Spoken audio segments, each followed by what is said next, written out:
Yes, hello, Judy. This is Donald Trump. I'm very excited to talk to you. Be excited. Donald, now that the lawsuit is behind you, what do you want to do next? Well, I intend to acquire the Commodore, and I'm planning on making it the best and the finest building in the city, maybe the country, in the world. Judy, in the world, it's going to be the finest building in the world. It's going to be a spectacular hotel, absolutely spectacular. So just in case you didn't know, that's not actually Donald Trump. I know he envisions himself as Sebastian Stan, but that was the actor Sebastian Stan, not actually Trump. But that is a clip from The Apprentice, which is going to be released. They tried to stop it, but it's gonna come out actually on October 11th. That's what the director said. So they are trying to get it out in time for people to see it before the election. And of course, it is a dramatization of sort of stories about Donald Trump's younger years. And I love that clip because not only does it demonstrate Sebastian Stan as Trump, but it shows the relationship that apparently is going to be sort of the foundation of that movie. And that is Trump's rise to power, sure, but under the tutelage of defense attorney Roy Cohn. And so you saw Jeremy Strong in that clip, and you can see him in that clip sort of trying to goad Donald Trump to be the Donald Trump we think of. A guy who just exaggerates on top of exaggeration on top of exaggeration about everything. And apparently he was actually instrumental in making Donald Trump the particular brand of lunatic bastard that he is. And we'll get into some of that.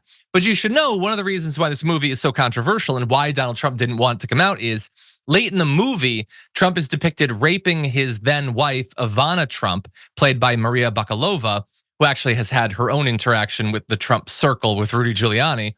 Anyway, in Ivana Trump's 1990 divorce deposition, she stated that Trump raped her. She sort of described it. Trump denied the allegation, and Ivana Trump later said she didn't mean it literally, but rather that she felt violated. Now, the director says it's not unfair to include because after all, Ivana did talk about it. She even described it in a way that makes later saying you didn't mean it literally a little bit hard to understand because there were direct references to hair being pulled on, direct quotes of the things he was saying that had nothing to do with a consensual sexual relationship. But that said, this is happening between people we don't know decades ago. We can't say for sure what actually happened. And both of the statements alleging that he raped her and not came from the same person. So I leave it to each individual to figure out what they think actually happened. A storm is tearing up the digital media industry. Only our audience can save us in these difficult times. Help us reach our goal of 100,000 new members at tyt.com/team. But apparently now, with the movie coming out, some people have seen it. And here's what some of the early reviews have mentioned. One review in Entertainment Weekly compared Trump to Frankenstein's monster, with Roy Cohn as the mad scientist who created him. As Dr. Frankenstein once learned, the problem with creating a monster is that eventually you have to confront the horrors you have wrought. Unfortunately for us, we all have to confront those horrors. Another review goes into the key lessons that Trump is depicted as having learned during this period. So Entertainment Weekly's Maureen Lee Lenker described the symbiotic relationship between Trump and Cohn, saying, Cohn takes Trump under his corrupted wing, teaching him the 3 rules by which he lives. 1, attack, attack, attack. 2, admit nothing, deny everything. And 3, no matter what happens, you claim victory and you never admit defeat.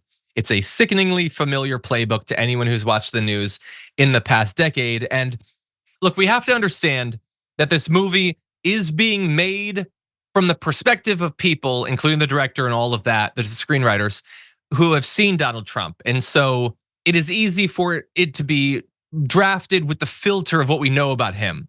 But that said, if there is good reason to believe that that's what he learned from Roy Cohn, yeah, that's pretty much what Donald Trump is. He is a guy who exaggerates everything, lies about everything. He's crafted an image of himself that has almost no basis in reality, but is sustained by not accepting criticisms, even when accurate, by exaggerating things, by lying about things. And anyone who doesn't laud you, you go nuclear on them 24/7. And that's what he did for a very long time during the 80s when he was himself acting as his PR person, calling up newspapers and using a fake name to bolster himself, all the way to his political days. Now, a lot of people are gonna get a chance in just about 5-6 weeks to see this for themselves. Ahead of that, though, Stephen Cheung, who had previously, again, been involved in the effort to try to stop this from coming out, he put out this statement. He said, the film's release is, quote, election interference by Hollywood elites right before November. Oh, what do you know? Election interference. Almost like it's a label they put on everything they don't like. This film is pure malicious defamation, even though it's based on documented evidence. Should never see the light of day. And this is my favorite part. It doesn't even deserve a place in the straight to DVD section of a bargain bin at a soon to be closed discount movie store. It belongs in a dumpster fire. I love that, like, he's doing the Trump thing. It doesn't even belong in the straight to DVD bin. Wait, that's not enough. It's a bargain bin too. Well, it's straight to DVD. They're gonna be kind of a bargain. Also, the store itself is gonna be closing down. Like, okay, no, we get it. You don't like the movie. Okay. You're going a little bit too far. But anyway, look, if there is stuff depicted in the movie that is not based on anything that makes Trump look really bad and is not based on things that people have actually said that's been documented, then look, I can understand why you would have a problem with that. I might actually have a problem with that. The issue for Donald Trump is the most incendiary section. It's what your ex-wife said was true. And look, again, if you're trying to convince the American people that you're the sort of guy that might assault women, you need to understand that you have hurt your credibility in this topic when you brag to Billy Bush about the fact that you can go up and grab people, just kiss them without asking. You have presented yourself as a serial sexual predator. You've been adjudicated by courts at this point as a sexual predator. So this is no longer hearsay. This is no longer just accusations being made by admittedly dozens of women. A court has already said they were convinced that you'd done this.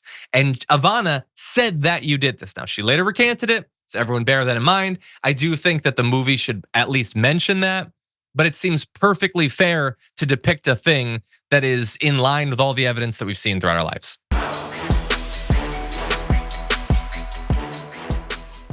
Members make a difference here at TYT. You help make the show happen, and we see you in the chat with your loyalty badge. Click the join button to become a member today.